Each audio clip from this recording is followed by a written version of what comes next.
Hi, this is Dr. Kathleen Hallinan, and we are continuing with our weight loss vlog. So, you guys are doing great, and thank you for the questions. I've tried to answer them as they come in.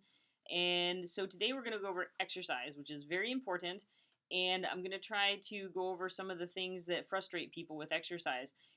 Lots of people like to think that they're going to exercise their weight down. And so you have to do a lot of exercise to lose weight by only that method. 80% of weight loss is calorie restriction. Not until you're kind of training for a marathon are you burning the number of calories that you would need to lose weight really in a regular predictive way. And so don't get caught up in that trick or that frustration.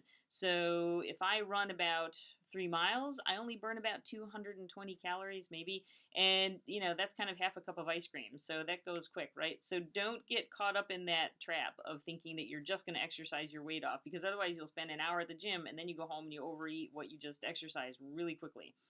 So I'm going to help you work through, though, how important it is to exercise and why is this if it doesn't really do so much in translation with weight loss, although it does help by all means. But most of exercise is so important in maintaining weight loss. If you look at the National Weight Loss Registry, which is a collection of data on people who are successful at long-term weight loss, what is one of the key things that they do? They exercise almost every day, about 40 minutes, because your body will always protect the highest weight that you attain.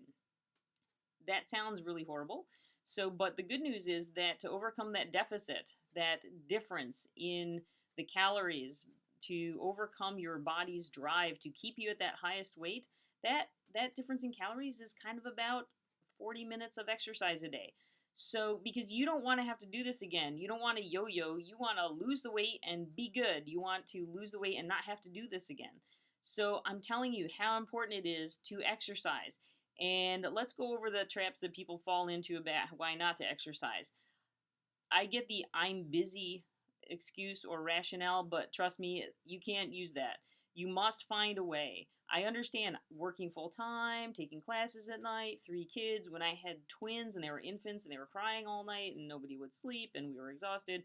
And so, but I would still tell myself if I can just do 10 minutes, even I'm so exhausted, but if I can just do 10 minutes, then I will have kept my habit of exercise regularly. And the other rationale or reasoning that people fall into a trap that will keep them out of exercising is my knees hurt or my ankle is sore or I have plantar fasciitis or so. Trust me, that is something that you have to work around, because there are military people who are coming home from Afghanistan with legs blown off. They still find a way to do their exercise and do their PT and come back. So there are ways around this. As a matter of fact, I think at the upcoming Boston Marathon is going to be one of the women who had her leg blown off, and guess what? She is running. So there are things that you can do, and I'll go over that. So here's my board again. And I'm going to show you some things. And again, I'm not plugging anything. I'm not making any money off of anything that I show you at all. I'm just showing you things that I know work, right? So my board, okay, there it is. There it is, the definition of exercise. I love it when I ask people, do you exercise? And they say yes. And I say, well, what do you do? And they say, well, I walk. Now, walking is good.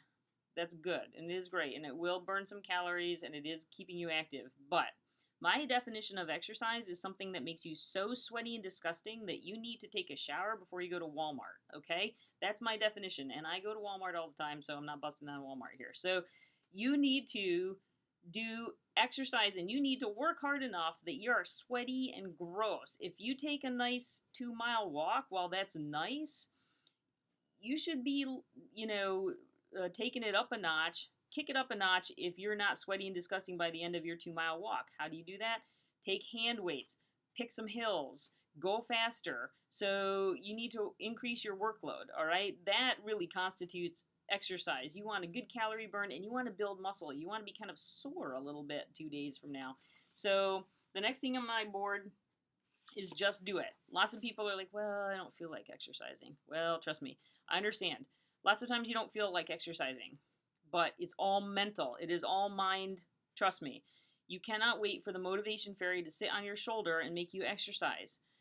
when you wake up in the morning, when your alarm goes off and you set yourself up to succeed, have everything ready to do your whatever it is, your run, your workout video, go to the Y, and you need to tell yourself if the excuses are, oh, it's cold, I don't want to get up, I'm tired. You are not going to feel any better half an hour from now if you hit that snooze button and stay in bed. So get out of bed.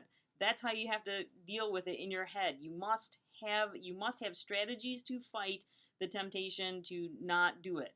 You have to just do it. Most people who are runners and I like to run, um, lots of times we all go and run when we don't feel like running. I would love to stay in bed for another half an hour, but that won't get me anywhere. So I get up. And that's what you have to learn how to do. It's all mind, it's all strategy. So get a few mantras that will work for yourself when you are tempted to hit the snooze, stay in bed for another 40 minutes. Don't let yourself do that. Don't wait for the motivation fairy to sit on your shoulder. Get up, go do it. Set a schedule for yourself. Make it as inarguable as going to work, I presume, if you're working, or whatever else is in your life that is like an obligation or something you must do. You must make it that important. And the other thing is, when you make it that important, then you know that you have made yourself that important. So these are key things for you to keep in mind. And then the last thing is modify around your limits. And this goes back to the whole problem with knees and ankles and feet and pain and I hurt and I'm sore.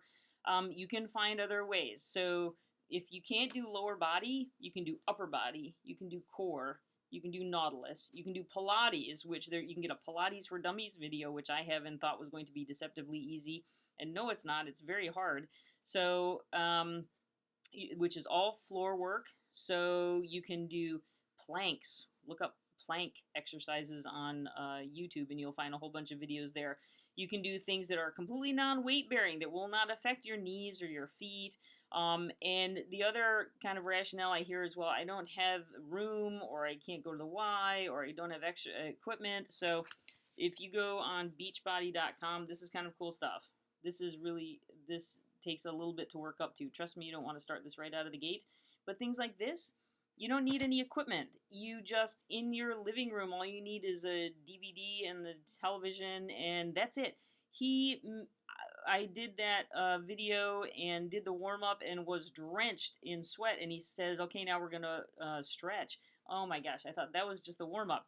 It's great. It's a very good workout, and when you start these things, do what you can, fast forward through it a little bit. Do what you can, rest, take a break. You're supposed to start easy. You're supposed to start slow and take the breaks. That's why they put across the screen, take a break when you're ready to take a break. You're not supposed to put it in your DVD player and be able to do the whole thing the first time out of the gate, because otherwise you'd be so fit, you'd be teaching the class. So get these things. Another one that's really good is this one. I don't have the case for it, but it's Tammy Lee Webb. She's the one that did all the Buns of Steel videos, and this is great because it's in little 15-minute increments. So I don't have any time. Okay, you can do 15 minutes. So do 15 minutes of lower body, or of arms, or of core strengthening, abs. So that's great stuff.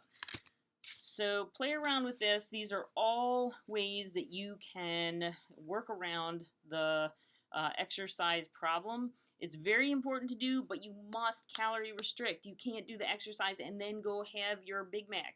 You have to do the exercise and keep your calorie load low, just as we've talked about in the other videos. And if you haven't seen the other videos, go look at them. So count your calories, use MyFitnessPal app, do Weight Watchers, do South Beach or Atkins or something. Do not go for your 3-mile run and then think, aha, I can go home and have a Twinkie. That's not how it works. Be very diligent. Most of weight loss is calorie restriction. The exercise is crucial, but you must do it with the understanding that that's not the reason that you get to go back and eat the junk food. All right? So sorry, this was a little bit longer than most of the others, and I apologize for that. But you guys have been great, so keep working. Send me questions. If you have specific things you want me to talk about, send me those. And all right, thank you.